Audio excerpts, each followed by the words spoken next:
अस्सलाम वालेकुम दोस्तों, मैं आपको परफेक्ट वेब सॉल्यूशंस की तरफ से जेंगो 2 की इस वीडियो ट्यूटोरियल सीरीज़ के पार्ट 36 में खुशामदीद कहता हूं। दोस्तों, मेरा नाम इमरान कासिम है और आज के इस जेंगो 2 के वीडियो ट्यूटोरियल में हम सीखेंगे कि किस तरीके से हम रेस्टफुल एपीआईज क्रिएट कर सकते हैं inside Django 2 without using Django rest framework. So इस वीडियो ट्यूटोरियल में हम जेंगो रेस्ट फ्रेमवर्क को यूज़ नहीं करेंगे, लेकिन हम इस वीडियो ट्यूटोरियल में रेस्टफुल एपीआईज क्रिएट करना सीखेंगे। तो होपफुली आप मेरे इस वीडियो ट्यूटोरियल को एंड तक ज़रूर देखेंगे। और इसके अलावा अगर आपने अभी तक चैनल को सब्सक्राइब नहीं किया तो इसको सब्सक्राइब करना, वीडियो को लाइक और शेयर करना और बेल आइकन दबाना बिल्कुल नहीं भूलेंगे। सो गाइस, चलिए शुरू करते हैं आज के इस जेंगो 2 के वीडियो ट्यूटोरियल को। तो दोस्तों, इससे पहले कि मैं जेंगो 2 के वीडियो ट्यूटोरियल को स्टार्ट करूं, मैं आपको रेकमेंड करूंगा कि अगर आपने मेरी इस सीरीज़ में अजैक्स वाला वीडियो ट्यूटोरियल जेंगो का नहीं देखा तो पहले आप इसी वीडियो ट्यूटोरियल सीरीज़ की जो प्लेलिस्ट है उसमें जाकर अजैक्स वाला वीडियो ट्यूटोरियल ज़रूर देख लें, क्योंकि उसमें मैंने बेसिक छोटा सा जेसन का इंट्रोडक्शन दिया था कि जेसन कैसे रिटर्न किया जाता है इनसाइड जेंगो, सीरियलाइज उसको कैसे किया जाता है और कैसे उसको रिटर्न किया जाता है या कैसे उसको डंप किया जाता है। सो आप वो पहले मेरा वीडियो ट्यूटोरियल ज़रूर देख लें। सो आज के इस वीडियो ट्यूटोरियल में हम बात करेंगे सीरियलाइजेशन की। हम जो जेंगो के ज़रिए HTTP रिस्पॉन्स सेंड करते हैं ब्राउज़र के अंदर, सो डिफ़ॉल्ट जो वो रिस्पॉन्स होता है वो एक टेक्स्ट फॉर्मेट में या HTML फॉर्मेट में होता है, लेकिन हम अगर चाहें तो उसके कंटेंट टाइप को जेसन में कन्वर्ट करके ब्राउज़र के अंदर सेंड कर सकते हैं। और यही बेसिकली रिक्वायरमेंट होती है किसी भी रेस्टफुल एपीआईज़ की, कि जब कोई रिक्वेस्ट आए, चाहे वो गेट हो, पोस्ट हो, पुट हो, पैच, डिलीट ऑप्शन, जो भी टाइप की HTTP मेथड की रिक्वेस्ट हो, उसके अकॉर्डिंगली आपको जो रिस्पॉन्स मिले वो एक अथेंटिक जेसन फॉर्मेट में होना चाहिए। सो जेंगो के अंदर सीरियलाइजेशन का एक ऐसा पैकेज मौजूद है जिसकी मदद से हम आसानी से किसी भी किस्म के डाटा को सीरियलाइज करके जेसन फॉर्मेट में रिटर्न कर सकते हैं एंड यूज़र को। और वो अपनी किसी भी एप्लीकेशन के अंदर, चाहे वो मोबाइल एप्लीकेशन है, चाहे वो कोई और जेंगो की एप्लीकेशन है, चाहे वो PHP की एप्लीकेशन है, चाहे वो application JavaScript frameworks like Vue.js, React.js या एंगुलर में लिखी गई हो, तो उसके ज़रिए वो डाटा को आसानी से उस URL को हिट करके उस डाटा को आसानी से गेट कर सकता है। कुछ डाटा हम बगैर ऑथेंटिकेशन और ऑथराइजेशन के सेंड कर सकते हैं, और फॉर सर्टन URLs या सर्टन राउट्स हम उस राउट को प्रोटेक्ट कर सकते हैं अगेंस्ट के वो कोई ऑथेंटिक यूज़र हो वही उसको एक्सेस कर सके। लाइक यूज़र अगर अपनी प्रोफाइल को एडिट करना चाह रहा है, सो उसका डाटा एडिट फॉर्म के लिए हम अगर सेंड करें या उसका पोस्ट करें डाटा, तो जब तक वो यूज़र अथेंटिक ना हो तो तब तक वो उस प्रोफाइल को एडिट नहीं कर सकता, वरना हर दूसरा यूज़र आके उसकी प्रोफाइल को एडिट कर देगा। सो कुछ राउट्स हम अथेंटिकेशन के लिए भी रखते हैं।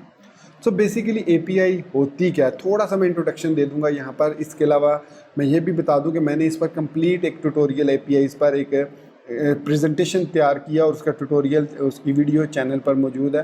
सो इन शॉर्ट, एपीआई का मतलब होता है एप्लीकेशन प्रोग्रामिंग इंटरफेस, और रेस्ट एपीआई का मतलब होता है representational state transfer application programming interface. So rest एक टर्मिनोलॉजी है, एक प्रोटोकॉल आप समझ लें, एक वे ऑफ कम्युनिकेशन है रेस्ट। और इसका जो दूसरा है वो एपीआईज़ का मेथड है वो है सोप। तो सोप जो है वो ट्रेडिशनल काफ़ी पुराना हो चुका है, तो अभी जो ट्रेडिशन में है वो है रेस्ट एपीआई। सो इसमें हम बात करेंगे कि किस तरीके से जेंगो के अंदर हम रेस्ट एपीआईज़ क्रिएट करते हैं और कैसे हम डाटा को एक्सेस करते हैं। सो होपफुली आपको एपीआई की समझ लग गई है और आप जानते हैं कि एपीआईज़ क्या होती हैं। अगर नहीं तो आप मेरा वो एपीआई का ट्यूटोरियल देख लें। सो चलिए बढ़ते हैं अपने विजुअल स्टूडियो कोड की एडिटर की तरफ, और वहाँ पर हम एक नई ऐप क्रिएट करते हैं, उसका नाम एपीआई रखेंगे। फिर उसके ज़रिए हम अपने डाटा को एक्सेस करेंगे और उसको रिप्रेजेंट करेंगे डिफरेंट वेज़ में यूज़र्स को। तो यहाँ पर मेरे पास विजुअल स्टूडियो कोड ओपन है और मैंने अपने प्रोजेक्ट को, जो कि DJ ब्लॉग के नाम से इसको ओपन किया हुआ है। और यहाँ पर मैं अगर व्यूज़ में जाता हूँ टर्मिनल पर, तो यहाँ पर मैं DJ ब्लॉग के फोल्डर में हूँ। तो यहाँ पर मैं रन करता हूँ python 3 manage.py स्टार्ट ऐप, और इसको मैं नाम दे देता हूँ API। सो यहाँ पर हमारे पास एक APIs का फोल्डर क्रिएट हो गया, उसके अंदर migrations, init, admin, app, models, test, view, standard application create हो चुकी है। अब इस API ऐप को हमने एडमिन के साथ रजिस्टर नहीं करना, हमें ज़रूरत नहीं है, इसको डिलीट कर देते हैं। तो हमारे पास रिमेनिंग ऐप्स है, मॉडल्स है, टेस्ट की भी हमें ज़रूरत नहीं है, हम टेस्ट को भी रिमूव कर देते हैं। सो व्यूज़ जो कि हमारा MVT पैटर्न का एक मेन पार्ट है वो यहाँ पर मौजूद है, मॉडल्स मौजूद है। सो टेम्पलेट अब T इसमें नहीं होता REST API में, बल्कि चूँकि हम इसमें JSON में डाटा रिटर्न करते हैं तो MV API होगा, राइट। सो इस व्यूज़ के अंदर हम जो है वो अपने सारे APIs क्रिएट करेंगे, मेथड्स जिनको एक्सेस कर सकेगा यूज़र थ्रू राउट्स। तो चलिए राउट्स के लिए हम यहाँ पर API के अंदर एक न्यू फाइल क्रिएट करते हैं urls.py और from django.urls import path, simple URL patterns. और इस URL पैटर्न्स के अंदर पहला पाथ हम क्रिएट करते हैं और वो पाथ है यूज़र्स का, यूज़र्स स्लैश। सो यूज़र्स के अगेंस्ट हम एक व्यू को एक्सेस करेंगे।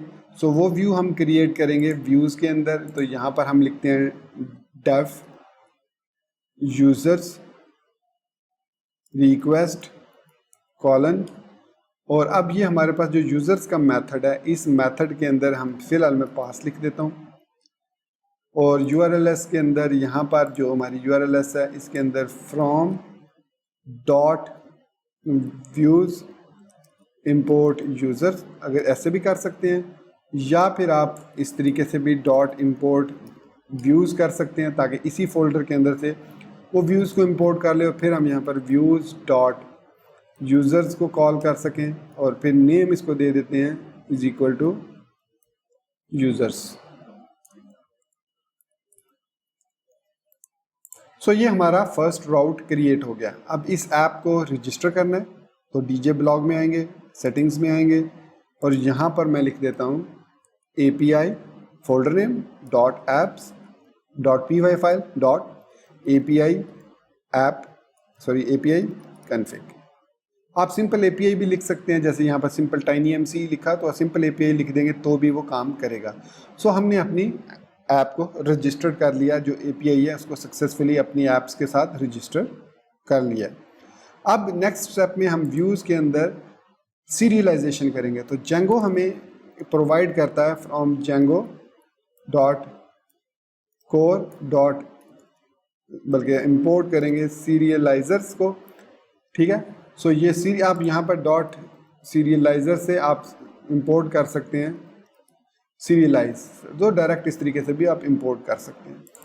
अब यहाँ पर हमें मॉडल चाहिए, तो हमारे पास पोस्ट्स का मॉडल है, तो from posts dot models import posts. So हमने इस मॉडल को इंपोर्ट कर लिया क्योंकि हम इसका डाटा जो है वो यूज़र को रिटर्न करना चाह रहे हैं इस पोस्ट का, जब वो यूज़र यहाँ पर URLs को चेंज कर लेते हैं। मैंने क्या किया था, मैंने यूज़र में इसको पोस्ट्स कर देता हूँ। फिर एक और राउट क्रिएट करते हैं path post slash int pk comma views dot users name is equal to user. So मैंने दो राउट कर लिए क्रिएट, एक पोस्ट्स का और एक सिंगल पोस्ट का, मतलब एक पोस्ट भी हम देखना चाह रहे हैं और सिंगल पोस्ट और मल्टीपल पोस्ट, लेकिन मेथड हम जो यूज़ कर रहे हैं व्यूज़ वो सेम यूज़ कर रहे हैं। अब रिक्वेस्ट के साथ हम यहाँ पर एक pk प्राइमरी की इज इक्वल टू नन पास कर देते हैं। तो यहाँ पर लिखेंगे कि इफ़ pk इज़ नन, अगर pk में वैल्यू नन है तो क्या करें, यूज़र्स इज इक्वल टू, अब यहाँ पर हम लिखेंगे posts dot objects dot all simple, फिर else users is equal to posts dot objects dot filter, और यहाँ पर हम लिख देंगे pk is equal to pk। फिर हम यहाँ पर रूट पे आएंगे और अब हमने इस डाटा यूज़र्स, ये पोस्ट है, अगेन मैं यूज़र्स पता नहीं क्यों लिख रहा हूँ, ये पोस्ट है, ये भी पोस्ट है। सो यहाँ पर मैं लिखूँगा इनको सीरियलाइज करना है। So post is equal to serialize, और इसका जो पहला पैरामीटर है वो किस फॉर्मेट में, सो मैं इसको जेसन में, और दूसरा ऑप्शन है क्यूरी सेट। तो हमने क्यूरी सेट पोस्ट के नाम से क्रिएट किया, तो ये हमने इसको ऐड कर दिया। इसके बाद अब हमने इसको रिटर्न करना है। सो रिटर्न कैसे करेंगे, हम रिटर्न के लिए HTTP रिस्पॉन्स यूज़ करेंगे from Django dot HTTP import HTTP response. Render की हमें यहाँ पर ज़रूरत नहीं है क्योंकि हम व्यूज़ को तो रेंडर नहीं कर रहे टेम्पलेट्स को, तो इसको मैंने रिमूव कर दिया। सो रिटर्न HTTP रिस्पॉन्स, और यहाँ पर जो पहली है वो कंटेंट हमने पास करना है, सो पोस्ट कंटेंट है। उसके बाद content type is equal to JSON आप लिख देंगे। सो सिंपली हम बता रहे हैं HTTP रिस्पॉन्स को कि जो डाटा आपने रिटर्न करना है वो उसका फॉर्मेट जो है वो जेसन है, या आप यहाँ पर टेक्स्ट/जेसन भी लिख सकते हैं। सो ये लिखने के बाद सेव किया। सेव करने के बाद अब हम यहाँ पर लिखते हैं लोकल होस्ट अभी हमने इसको APIs को ग्लोबली URLs को रजिस्टर नहीं किया, तो यहाँ पर हम आएंगे अपने मेन में और यहाँ पर लिखेंगे API/include API.urls। तो ये ऑटोमेटिकली ऐप्स में से APIs के फोल्डर में जाएगा और वहाँ से URLs को इंपोर्ट कर लेगा इस हमारे रूट के अंदर। सो 8000/API/post मैंने लिख के एंटर किया। सो ये लीजिए दोस्तों, हमारे पास जेसन फॉर्मेट में हमारा जो डाटा है वो रिटर्न हो चुका है, हमारी पोस्ट जो है वो यहाँ पर रिटर्न हो चुकी है। अब अगर मैं यहाँ पर लिखता हूँ, सपोज़ हमारे पास ये पोस्ट की ID 19 है, सो मैं यहाँ पर लिखता हूँ post/19। सो ये लीजिए हमारे पास सिंगल पोस्ट का रिज़ल्ट जो है वो भी रिटर्न हो चुका है। सो इस तरीके से हम जो है वो सिंपली APIs क्रिएट कर सकते हैं without using rest Jason Django rest framework.